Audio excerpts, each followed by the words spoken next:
Hey guys, C-Dub here, and today I'm going to talk about Jojo Bizarre Adventure, and we're going to have an anime talk on which Jojo is the best Jojo, and which show is the best. Pretty much actually just which show is the best. We'll talk about the other Jojos, and we'll go through their characters and all that, but this is mainly about which Jojo series was the better show. But I'll also talk about which Jojo I thought was best in other aspects as well. So let's get into it. Now, first we're going to talk about the Jojos and which Jojo I thought was best. And I think Part 1's Jonathan Joestar, I think he got a bad rap. I don't think people realize how good he was because it was also a short time and we didn't get a lot. But I really like this Jojo. One of my favorites. And I think people just didn't grasp what he could do. And because the other Jojos could do so more, he kind of gets left behind a little bit. But I thought his character development was really good throughout the first part. For only 9 episodes, I think we got how good of a person he was, because that's pretty much what this Jojo is. He's a very good-natured hero. That's what he is. He's a straightforward hero. That's all he does, is he tries to do the right thing and tries to be a good person. And that's not every Jojo. But this one is kind of a Boy Scout, and that's also maybe why he kind of got a little bit of a bad rap, because he really not tempted to do bad things or go down a bad track like the other Jojos are. This one is straight arrow, just good. And I enjoyed this Jojo. I know others did not, but I really liked him. I don't think he's the best, but I did enjoy him, and I wanted to say I think he was underrated. Now, the second Jojo, which is Joseph Joestar, I really didn't like this character. He's a lot more of a coward compared to the other Jojos. He's trying to get by as best as he can and by any means necessary. Now, in the next part, he's completely different. But the young Joseph Joestar, he's like pretty much this dude who will do anything to get by. He will cheat, he'll do anything to come out on top. He's definitely not as honor bound as the first one. He doesn't really care how he gets it done. So there's a big difference there. I think people liked him a lot more. I just didn't feel this character like that.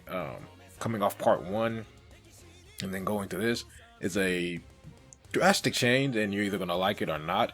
You're either going to like it one way or the other way because they're both very different. And yeah, I just did not feel this character's personality like that. I think he gets a little better in part 3, but as far as him and his own thing, him being the main character, the main Jojo, never really bonded to me. And I just think the first one was a little better. I think this one we got more into the character development because you got more episodes, you got more of his history and this, that, and the other. With the first part, they kind of just breezed past it, so that may be another reason as well. But it's a slow build into this Jojo. Now, part 3's Jotaro Kujo, he, to me, is probably the most badass out of all of them. He's no nonsense. He's not a coward like the second one, but he's also not this good Boy Scout like the first one. He's his own thing, his own entity. I understand the popularity of him. At first, it took me a while to warm up to this character. When he first debuted and he was just cursing out his mom, I'm like, I don't know about this dude. But he does grow on you. And after a while, he kind of really comes into his own as well. Some of the part 3 is so mixed up with other characters that he kind of sometimes get lost in the shuffle. But there's also another part in part 4 where he comes in, so you will get the most out of this Jojo than all the other ones. I think there's more time spent on him than any of the other ones. His backstory, his history, there's really not a lot to say. I guess they're starting his history pretty much in part 3 when he gets the stand, and that's when his history really takes off and takes place. They don't really care about his other part of his history when he was a kid and stuff like that. None of that really matters, I guess. So we're starting in the beginning with him, which is different from the other ones. The other ones had some type of past in it. This one, we just took off right from when he was getting the stand. The other ones, you got the history of the first one, how him and Dio was growing up, and then in the second one, you found out about his mother and all of that for the second Jojo. But the third Jojo, like I said, a lot more time is spent on him because his history is what we're getting now. We don't have to go back, we don't have to explain anything. We just take off with him.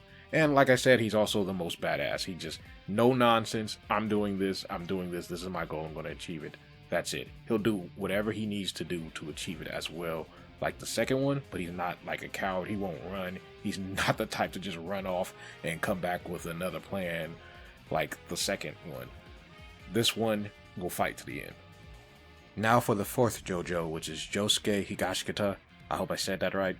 But the fourth one is my favorite. This is definitely my favorite Jojo.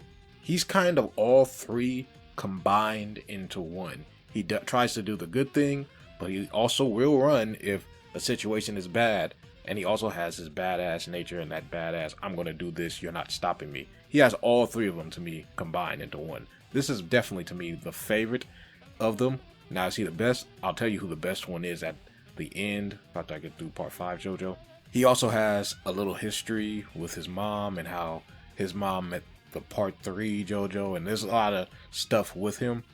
So he doesn't just start with nothing. He actually has a history and a backstory that is revealed, and you get more development throughout the show. You get into how he's able to combat these other villains, this, that, and the other. So to me, this is my favorite. Now part 5 is Giovanna, which is Dio's son, but technically because Dio had the other body, I guess it's Joestar's son. Anyway, this Jojo is the smartest out of all of them. He's the most strategic. He's the most thoughtful, plan-oriented of all of them. The third one, he's straightforward fighting, just to fight. Fourth one is all three combined, but he didn't really have the strategy like that. The first one, some strategy as well, but nothing to this level. The second one, I wouldn't say that much strategy. So, the fifth one, easily the smartest out of all of them. And that's the difference. He's very intellectual. There's a lot of history to this character. Probably the most backstory and history for this character, because it's with Dio, and then Dio inherited the other Joestar body. So it's a lot of history there. So it's a lot of backstory and stuff like that into this. And I think that's kind of what part 5 was also about. Point being, this Jojo, if you like a Jojo that's strategic and will just think and will plot and plan, you'll like this Jojo. He wasn't really for me.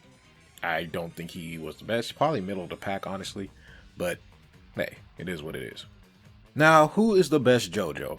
The best Jojo to me would have to be part 3. And I will say part 3 because he has the most time out of all of them. He's in 3 parts. He's in part 3, he's in part 4, and he has a short appearance in part 5. No other Jojo has that much. Part 2 had 2 parts, part 4 had 1, part 1 had just had the 1. So yeah, this Jojo is easily the best because that's what the author, I think, wanted. He wanted this Jojo to be the best. He has the most screen time, he has the most everything. Well, excuse me, part 2 had 3 parts as well. Jotaro to me was used better than he was though, so I give him the edge, and he was a huge part in part 4 and part 3. While part 2's, he was a role in part 3, but I don't think his role in part 3 and part 2 were as good as Jotaro's part 3 and part 4, in my opinion. And I think Jotaro got more screen time. At least it seemed that way. It might not be true, but it did seem that way, in my opinion. Now, like I said, my favorite would be part 4. That's who I would choose. But objectively, I have to go with part 3 just because of how he was written, how the author used him, and his popularity. All 3 of those combined, I would say, make him the best.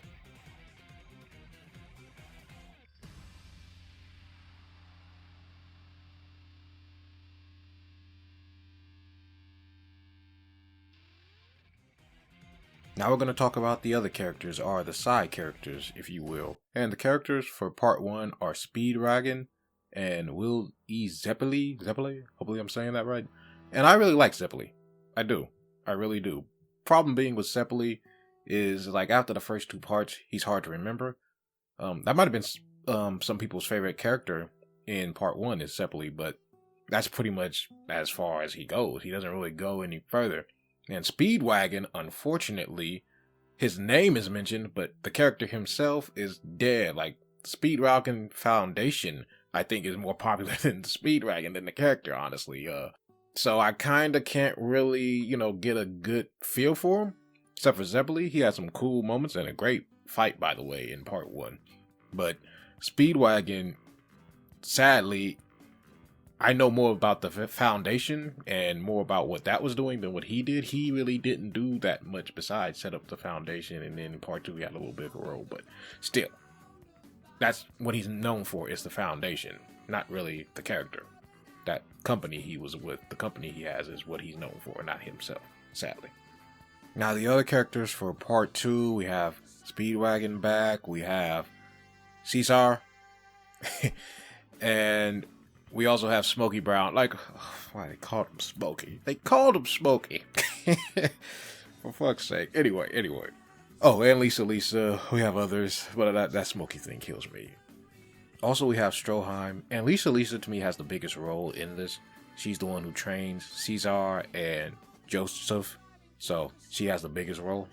And I would say out of everyone here, Speedwagon has a little bit more of a role than he did in part 1, I believe at least. His role's a little bigger here. But these characters as well, they don't stand out. That's the problem. They're forgotten when part 3 happens. That's the biggest, I think, downfall of these characters. And honestly, I thought part 1, Zeppeli is better than all of them. Maybe Lisa, you can challenge that, but outside of that, So, that's the side characters for them. It's really not a whole bunch. Lisa is the main one out of the side characters. She's the main thing. She's the main thing that gets Joseph Joestar to fight Kaz, who is the villain. Kaz. It's hard to pronounce that. I don't know. But she was the main one who helped him. So, really, the other characters just come down to Lisa. I don't even remember Smokey outside of his name. And he got, I think, to be mayor at the end or something. But that's pretty much it. There's not a lot. Like I said, Speedwagon, the Foundation. That's pretty much what I remember him from. That's the problem with them. Even if they were doing other stuff, they're not really memorable, sadly. Now, part 3's characters, they did a lot. In the beginning, Jotaro is fighting some of them, but then they wind up joining teams and joining forces. And each character has their moment. I think Avdol could have had a little more, honestly. And he gets something at the end, but it's like, come on, I didn't want him to die. Come on now. I think Avdol is the only one who could have got a little more. Kakyoin, he has some great episodes built in there. And the difference with part 3 than with the other 2 parts is that they are focused on the other characters. They're not just background characters. They have their own moment to shine in the sun. All of them do. Kakyoin has great episodes. Polnareff, he has a lot of good episodes, and he has some great moments as well. They really show off Polnareff. That's what I'm trying to say. Like, he's the main one, but all of them get something. Even Joseph Joestar, because he's there as the wisdom. He's the guide, basically, because he has the experience because he's gotten older. Iggy, the dog who comes in later, he'll have his moment as well in the episode.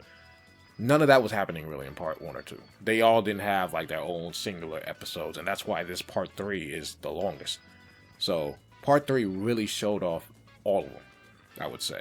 Except for Avdol, he could have got a little bit more shine, but he even gets supposedly shot and killed or whatever, and I should say killed, but you know what I mean. He just comes back and he's fine. Nothing happened. Whatever. But they focus on a lot of them. Just wish Avdol got some more. And part 4, oh man, there's a lot of other characters that they have in this, because they're all in the town. So it's all close. And man, they really focus on the other characters. Okuyasu, who the other Jojo, Yosuke, it's always hard for me to pronounce that, but Higashikika, Jojo part 4. I'm just going to start saying it like that. He fought him in the beginning, and then they formed up and became an alliance, and that was great, as well as Koichi. And Koichi is one of my favorite side characters, by the way, mainly because of his stand. His stand is just great. I just love that stand. The stand is just fucking amazing, guys. I'm sorry. And unlike part 3, a lot of the people in part 4, when they fight, they will wind up joining forces. Part 3 started out like that, and then it stopped. Then it just, continued into them going to take down Dio. Part 4, a lot of people join up with them. A lot of people they fight wind up joining up and teaming up with them. So you see a lot of recurring characters like Rohan, the manga artist, others as well. It's just a lot of different ones. Now, I'm not going to go through all of them because it's just ridiculous, but there's so many different side characters in this, guys. Like, there's a lot. There is a whole bunch. Just, I don't feel like going through all of them. There's a girl as well that helps them to the end. It's a lot. It's a lot. It's more than any of them. Now, part 5 has a lot as well, but it's also a little different. In part 5, Jojo meets up with them fairly quickly. It's not like them going on a journey, or even in the beginning of part 3 where they started out meeting up people. He meets up with Boriachi. Oh my god, these names. It's going to be hard to pronounce some of these names, guys. But he meets up with Boriachi, and then he introduces him to his team. And his team has a whole cast of characters. But it's not like part 4 or part 3, or the beginning of part 3, I should say, where in the beginning, Jojo was going on his journey and meeting him, and then it stopped. And in part 4, it's pretty much throughout the whole part 4 is where he's meeting up with someone throughout the whole show and then joining forces with him.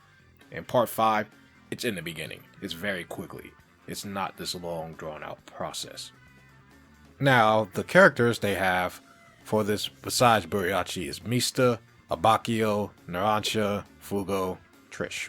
And all these characters, they're decent. They just did not register with me like that. Honestly, I don't think they're anywhere near part 4 and part 3. They're better than part 2 and part 1 because they didn't really focus on that in part 2 and part 1. But honestly, the one person I liked, Fugo, because I liked his stand so much, he gets left behind, and then he decides not to go with him, and then that's it. It's very anticlimactic, and I wanted to see more of him. So that pretty much kind of ruined that for me. These characters they don't do any justice for me. Like, the stand abilities aren't the greatest as well, so I like Buriachi. I do like him, but outside of him, the others are just meh, in my opinion. There's nothing that sticks out to them. They do introduce their backstories for each character. Each character has their own separate backstory of how they joined up with the Mafia, so that's something to look at.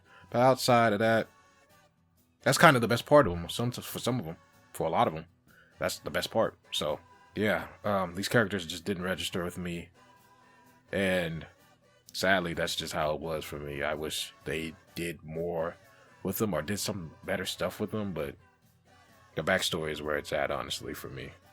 And also, Polnareff does return, but he returns at the end, so even then, you don't really get that much of him.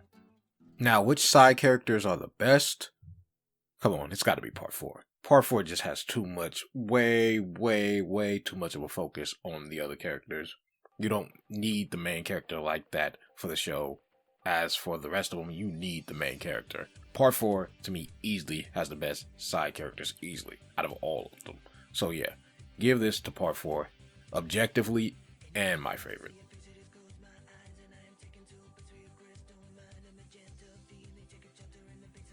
Now we're going to look at the powers and abilities on the show, and for part 1 and part 2, the main focus is Harmon, so I'm going to kind of group those in. So that's the main focus there. I think Stroheim used other tactics and stuff, but that's the main focus is Harmon, them trying to maintain and focus that and train with that. That's the main thing there. So I kind of was iffy on the Harmon thing.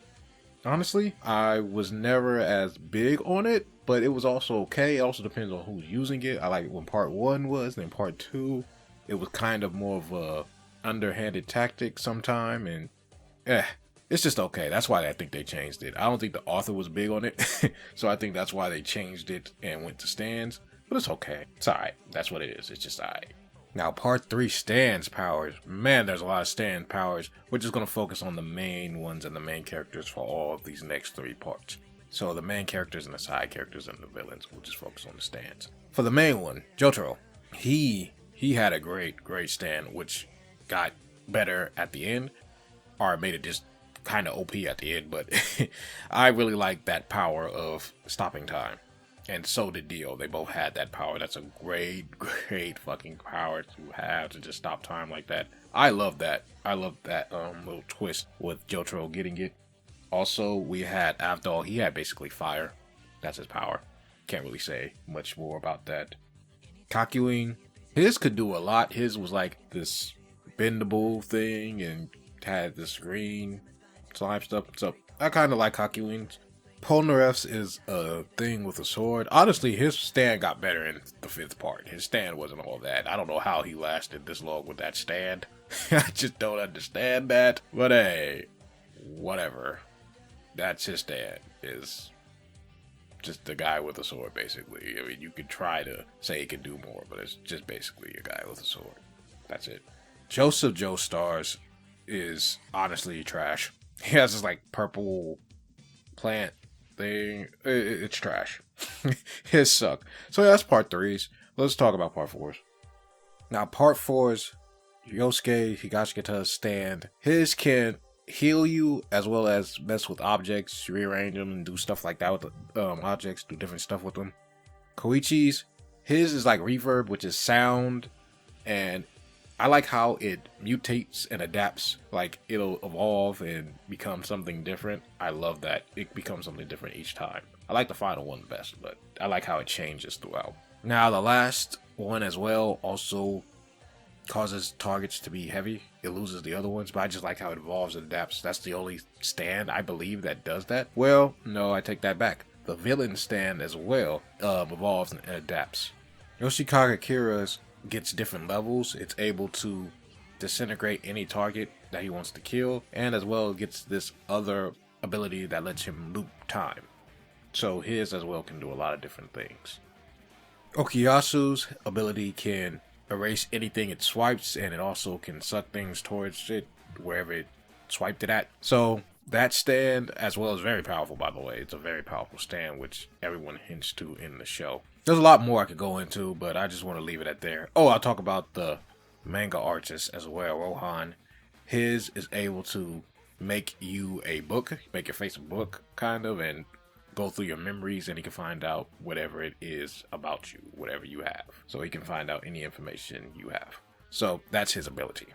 Now, part 5, Geo's stand is a little confusing, at least the later form. In the beginning form, he could just bring anything to life, any object to life.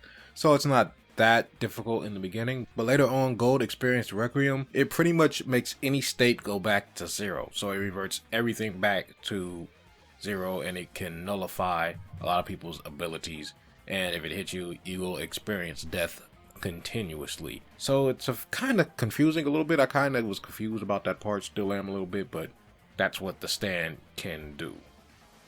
Now, Boriachi's is a zipper. It's zipping stuff up and re-zipping them back together. That's pretty much his stand's ability. It's not a lot to say about it. That's what it can do. It's basically zippers. Abakio's is a recording type of thing. It just can record your past history or play back your history so you can know different things, and it can learn different abilities from the person who had it with their memories, for instance, and you can basically know their past history.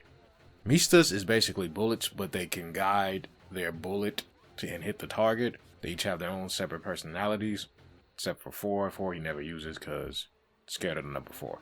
Narancia's is a small airplane, but it's equipped with missiles and bullets and stuff like that. But it's a small airplane, basically. And it can also track enemies and track it with sonar and stuff like that.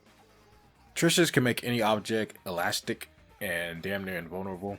So that's hers. Yeah, it's Spice Girl or whatever, but yeah, that's her ability. Now, Fugo's to me had the best one, which is Purple Haze. And this can release a deadly virus, which infects everyone, including himself, and I wish they had done more with this. Why did they not do more with this power in part 5? He could have even got a storyline where he can be able to control it, and then he can control it against enemies. It won't affect his friends or himself. We could have had a whole storyline built with this, but it's basically dropped. It's only used really once, at least in the anime. It's I don't understand that. That was a great power, and that was to me the best one, except for of course the bosses. But yeah, like, I love that stand ability, and we didn't get to see it. Now, Divalo's is a little hard as well to explain. It's basically seeing into the future, and he's able to kind of, it's tricky, but he can kind of stop something from happening to himself, but also can't, because sometimes he can't avoid the consequence, but he can sometimes shifted around. It's very weird. There's basically time. It's hard for me to kind of grasp that as well. Some of these powers were just overly complicated to me, but basically it's the ability to see into the future. And yeah, so that's all their powers. If I had to pick the best one, I have to go with part 4. There's just so many different ones, and their stands are very powerful as well, because Jojo, you have to put him, which is part 3, into part 4. So we even get that as well, and that plays a big role. It's not just a small part. So part 4 to me easily has the best. Part 5s, they just lacked except for Purple Haze, and some of them got overly complicated. Part 3s, really, it was just about the main character and the villain stand. Sorry, that's just kind of what it came down to. Theirs was the best ones. Other ones were just basic. I thought part 4 was great power-wise and explanation-wise. Part 5 got too complicated. Part 3, it was just so basic. And part 1 and part 2, they focus on Harmon, and as much as I like it, I can't say it's better than the stands. So yeah, part 4 easily has the best power and abilities out of all the parts.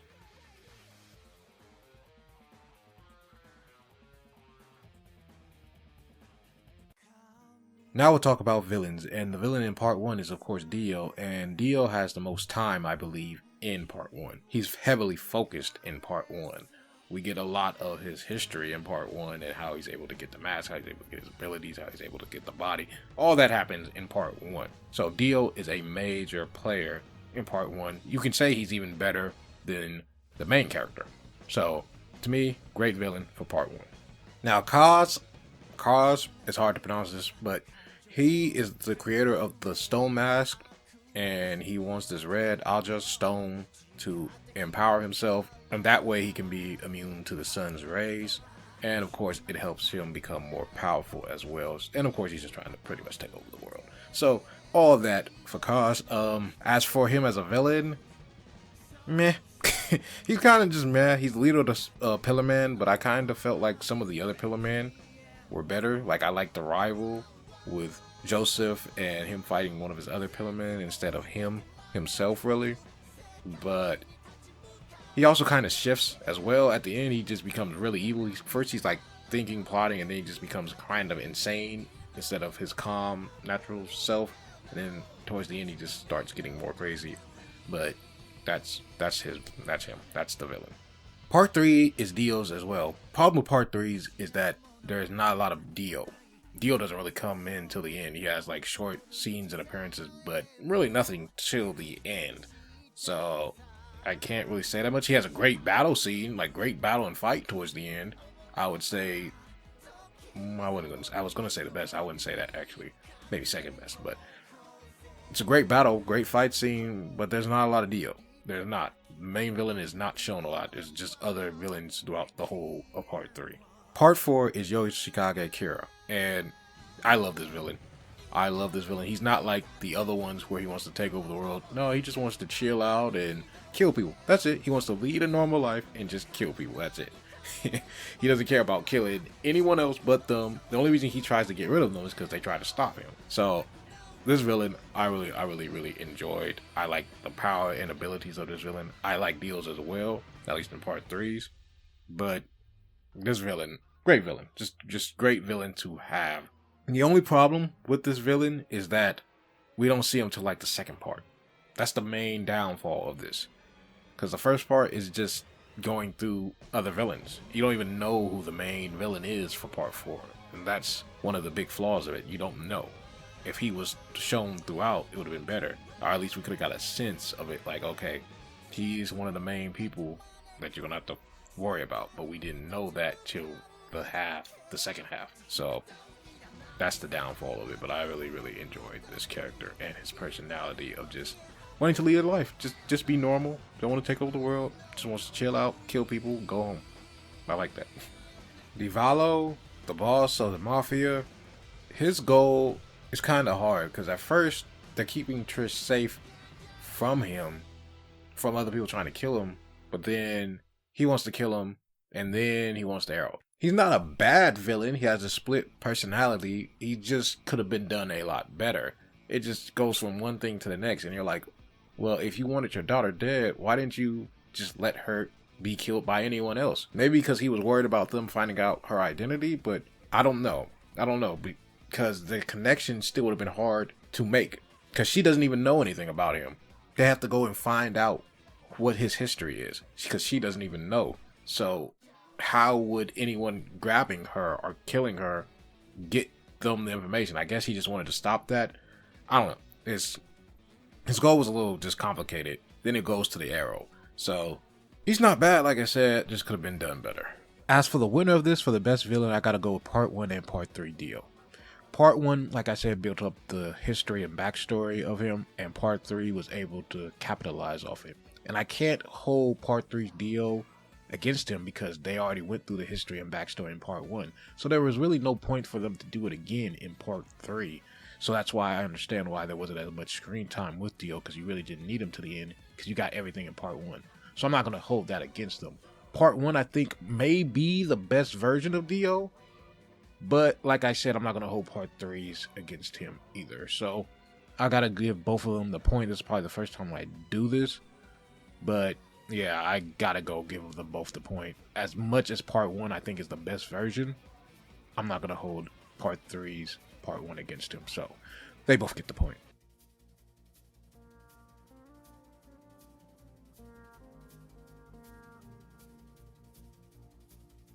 And now we get to the final subject or topic, is the plot. And the plot for Part 1, it's so short. But it's basically to stop Dio. He's gotten this mask and he's trying steal the fortune. Still, I guess, if that was the goal. I guess he's still trying to steal it. Yeah, I think it's pretty bad at that point, but he's still trying to steal the fortune. And of course he's all powerful now, so probably take over the world as well. Because why not? But that's basically what the plot comes down to, is Jonathan Joestar and them teaming up to stop Dio. Part 2 is similar to Part 1, is where they're training to just stop someone, the Pillar Man. Takes a little while to get there, of course, but that's pretty much what it winds up being. They go with Lisa to train, and then they take off from there, and their goal is, of course, to stop Cause, who, of course, his goal is to basically rule the world.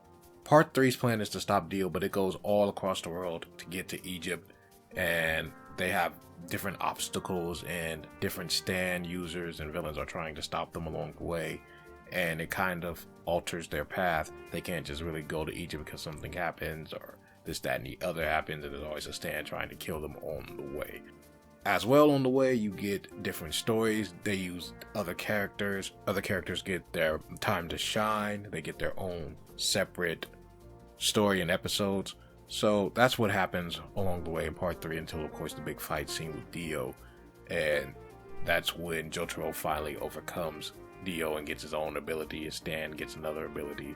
And so that's what the plot is, basically, for Part 3. It's to stop Dio again from taking over the world. I just wanted to give you a little bit more information because it's a lot more detailed in this one. Because it spent like 48 episodes and the other one was 9, so that's the big difference. Part 4, basically the arrow is still here and the arrow is still used. It doesn't become a big thing till Part 5 though. In the beginning it's used with Okuyasu's brother and then them fighting another person for it. Eventually we're trying to get to the second part though, that's the main thing. I think they just wanted to introduce the arrow for Part 5 and then take it from there. But they just wanted you to have some recollection of why it's here and what the arrow can do. They tell you what the arrow can do in Part 4 and takes off from there. But eventually we transition to Yoshikage Kira, who has been killing people all in this area of Japan, and no one's been able to find the killer. And now it's a kind of a murder mystery to where they track them down. So that's what it all ends up being. Part 5's plot is straightforward. It's really Gio trying to become a mafia boss, but there's other obstacles and goals to get there. He's taking it a different way. He goes with Buriachi, who has his own little team, has his own ranking in the mafia, and they're trying to overcome the boss eventually. But he's going about it a different way. He was first trying to grow up and build through the ranks, and eventually take over after that. And things just speed up a little bit to where he has to make this happen now. Not really by choice, but by circumstances. And once again, just like in Part 3, everyone gets their own little story here and there. They get their own little moment and time to shine. Except for really Fugo, I don't think he really got that much. Outside of that, everyone gets their own little thing. He got a little something, but he could have got more. He had the best ability. The arrow is used here as well, is now a thing where if you can use the arrow, your stand will become more powerful. I don't know if they didn't know that in part 4 or why they didn't use that in part 4, but part 5, that's what they're here for, is to make the arrow. Willie Polnareff found out what the arrow did though, so to be fair, that's why they didn't use it. And sometime the stand, I guess, can go a little crazy like his stand did. So that's maybe why they didn't use it, and it becomes a big thing towards the end. But the main majority is really with Trish, and at first keeping her safe, then it goes to protecting her from the boss, then it goes to the arrow. So that's the plot for part 5. Now, if I had to pick the best plot, I'd go with part 3, just because part 4's and part 5's, it just changes too much. It goes from one thing to the other, and sometimes that's good, but other times it's not good. So, especially in part 5, I think they changed it too much. Part 1, I don't feel like it knew where it wanted to go. I really did not think it knew where it wanted to go in the beginning, and then at the end they figured it out. But part 3 had a simple goal, simple, straightforward mission, and of course, people got their time to shine, get to the goal in Egypt, fight Dio, win. That's the main goal. It didn't change like crazy. There was other things to make them change their plans, like other villains and other stands getting in their way. So it wasn't just a whole different plot change like it was for part 4 and part 5. So that's why I gotta say part 3 had the best plot. Now it's time to say what is the best JoJo show. I've already given you what the best JoJo character is, but I wanted to say what the best show is. And after breaking it down, the one that got the most is, of course, JoJo Part 3. And I have to give it to JoJo Part 3.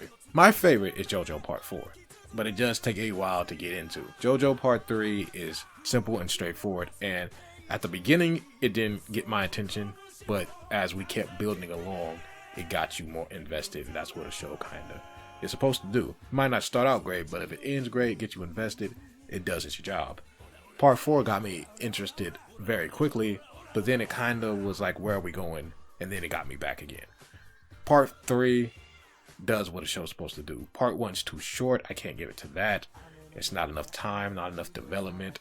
Can't give it to that. Part 2, the characters did not grasp me enough. Part 5, same thing really. And the main character and the main villain's goals were just... Well, the main character's powers, I should say, was confusing. The main villain's goal was confusing. But I guess with the split personality, maybe it could be like that. But it just wasn't enough there for me to give it to Part 5. Part 4, I wish I could, but I can't because of what I just said. Part 3, you have to give it to that. It just does everything great, or does it good enough, I should say. And like I said, although there wasn't enough time with Dio, you had Dio from part 1, so you really didn't need to do it again for part 3, which is understandable. And it's kind of like the main boss of a video game, to where you don't see him a lot, but when you get to that final boss, good shit happens, and the fight is worth it. It's not just a thrown together fight. It's not just something that's just anticlimactic. The fight ends great. It's a great battle. It's worth the journey, and that's what a show should be. So that's why I gotta give it to part 3. That's it, guys. See it about... Oh, I broke this down. It was a lot to break down. Like a 40-minute video. Whew. I'll see you guys on the next one, though. See it about. Peace.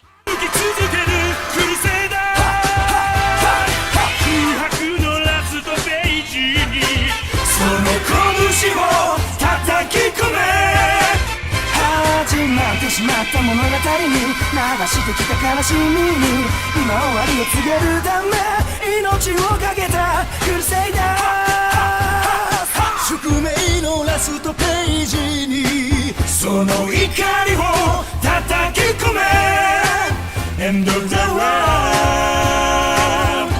その地の記憶